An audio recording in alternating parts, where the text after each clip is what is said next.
नमस्कार भैयाओं। पिछले वीडियो में हमने राजस्थान से विधानसभा के सदस्यों के बारे में पढ़ा, जिसमें हमने मुकुट बिहारी लाल भार्गव, माणिक्यलाल वर्मा, जय नारायण व्यास, बलवंत सिंह मेहता, रामचंद्र उपाध्याय, दलेल सिंह, गोकुल लाल असावा और जसवंत सिंह के बारे में पढ़ा था। शेष कुछ रह गए थे, आज हम उनको पढ़ेंगे। तो सबसे पहले हम देखते हैं आज राज बहादुर। अब राज बहादुर भरतपुर के स्वतंत्रता सेनानी थे और राज बहादुर संविधान सभा में मनोनीत किए गए।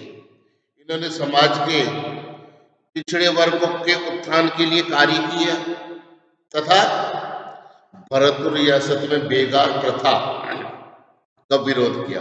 अब बेगार प्रथा जिसमें काम तो लिया जाता था, लेकिन उस कार्य का मेहनताना नहीं दिया जाता था।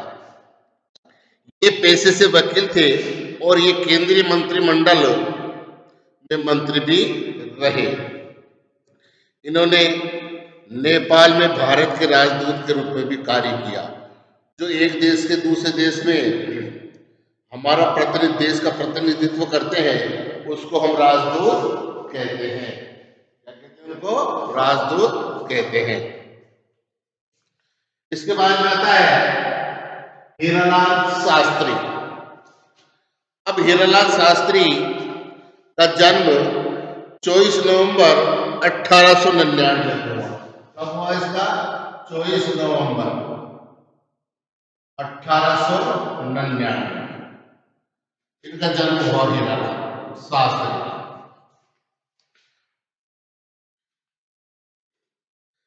तो जयपुर के जोबनेर कस्बे में हुआ। अर्जुन लाल सेठी के संपर्क में आने के बाद इन्होंने राजकीय सेवा से त्याग पत्र दे दिया। संविधान सभा में इन्होंने अपने नागरिकों के लिए समान अधिकार की वकालत की।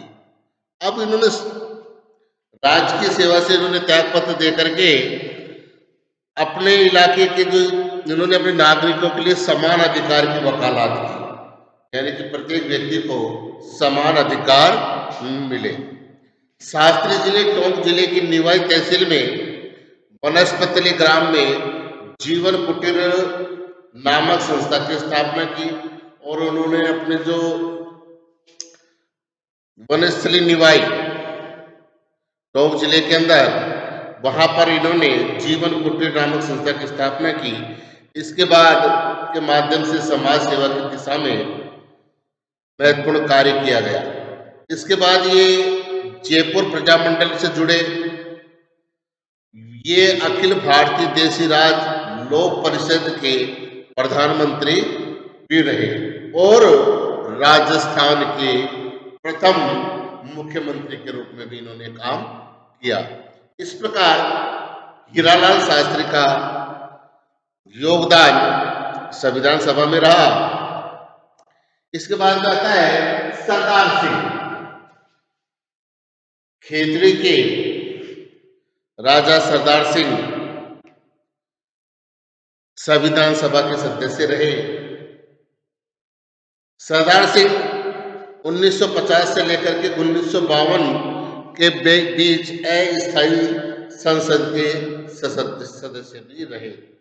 यानी कि जो सरदार सिंह थे 1950 से लेकर के 1952 तक संसद के ये अस्थायी सदस्य भी रहे। फिर 1952 से लेकर के 1956 के बीच राज्यसभा सदस्य रहे। सन 1958 से 1961 के बीच भारत ने उनको लाओस में राजदूत बनाकर भेज दिया। जो लाओस देश है वहां पर इनको 1961 में राजदूत बना करके भेज दिया। वहां जाकर के इन्होंने भारत का नेतृत्व किया और 30 अक्टूबर 1985 को इनका निधन हो गया। इनका निधन कब हुआ? 30 अक्टूबर 1985 को इनका निधन हो गया सरदार सिंह का। फिर अगला आता है sir VT Krishnamachari.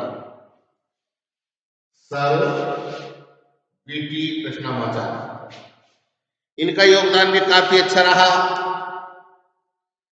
Sir VT Krishnamachari मूलतः तमिलनाडु के रहने वाले थे। कहाँ के रहने वाले थे सर वीटी कृष्णामाचारी? तमिलनाडु के। ये जयपुर रियासत के दीवान थे। जो जयपुर रियासत थी उसके दीवान थे।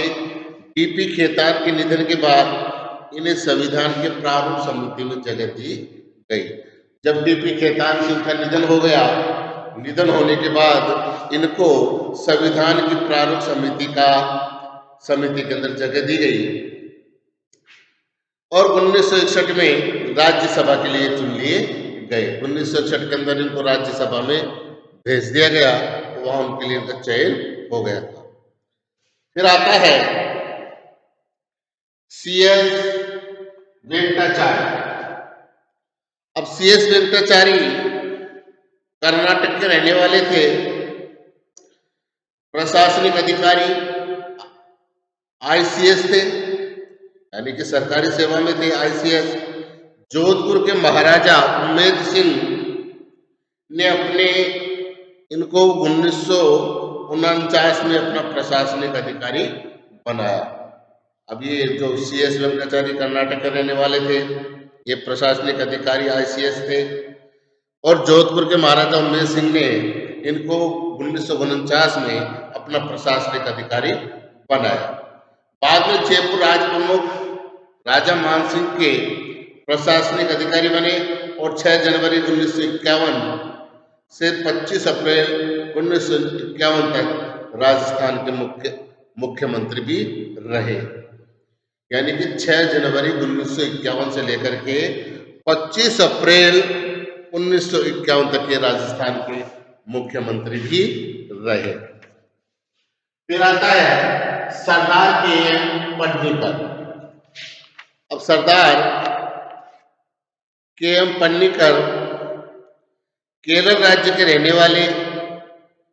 सरदार के.एम. पन्नीकर ने ऑक्सफोर्ड यूनिवर्सिटी से शिक्षा प्राप्त करने के बाद भारत लौटकर अलीगढ़ तथा कलकत्ता विश्वविद्यालय में अध्यापन कार्य किया। अब जो ये कहाँ के रहने वाले थे? के.एम. पन्नीकर कर्नाटक केरल राज्य के रहने वाले थे। वहां पर इन्होंने ऑक्सफोर्ड यूनिवर्सिटी से शिक्षा प्राप्त करने के बाद भारत आ गए। भारत में लौटकर अलीगढ़ तथा कलकत्ता के विश्वविद्यालय में अध्यापन यानी पढ़ाई का कार्य करवाया। ये पटियाला राज्य के विदेश मंत्री रहे तथा बाद में बीकानेर राज्य के प्रधानमंत्री बने और 28 अप्रैल 1947 को ये बीकानेर राज्य के प्रतिनिधि के रूप में संविधान सभा के सदस्य बने। भारत के स्वतंत्र होने के बाद उन्हें चीन, मिस्र और फ्रांस का राजदूत बनाया गया। अब 3 देशों के ये राजदूत भी रहे, जिसमें फ्रांस, चीन, मिस्र, इन 3 देशों में इन्होंने भारत का नेतृत्व किया राजदूत के रूप में। अगला आता है सर टी विजया राघवाचार्य या सर टी विजया राघवाचार्य। अब इन्होंने मूलतः ये तमिलनाडु के रहने वाले थे। प्रशासनिक अधिकारी आईसीएस थे। कहाँ के रहने वाले थे? ये तमिलनाडु के और प्रशासनिक आईसीएस थे। बाद में ये मेवाड़ के प्रधानमंत्री बने। बिजोलिया किसान आंदोलन के दौरान इन्होंने अपने राजस्व मंत्री डॉक्टर मोहन सिंह मेहता को बिजोलिया भेजा। इन्होंने किसानों से समझौता किया कि लगान की दरें कम कर अनेक लाख बाग हटा दिए गए। अब इन्होंने जाकर के वहां लगान की दरें कम कर दी, लाख बाग हटा दिए गए तथा बेकार प्रथा को समाप्त कर दिया। बेकार प्रथा को क्या है? जो भी काम करेगा उसको तुरंत उसकी जो मेहनताना है दिया जाएगा। पहले बेकार में उसको काम करवाया जाता था, लेकिन उसको कुछ दिया नहीं जाता था। तो सर टी विजया राघवाचार्य ने संविधान सभा में मेवाड़ का प्रतिनिधित्व भी किया। इन्होंने क्या है कि जो सर टी विजय राघवाचारी ने संविधान सभा का में मेवाड़ का प्रतिनिधित्व भी किया। इस प्रकार राजस्थान की जो जो संविधान निर्माण में राजस्थान का योगदान था, इन लोगों का एक सराहनीय कार्य था, जिसने एक राजस्थान को एक नई दिशा, नई ऊंचाइयों पर पहुंचाने का काम किया। धन्यवाद। शेष अगले कालांश।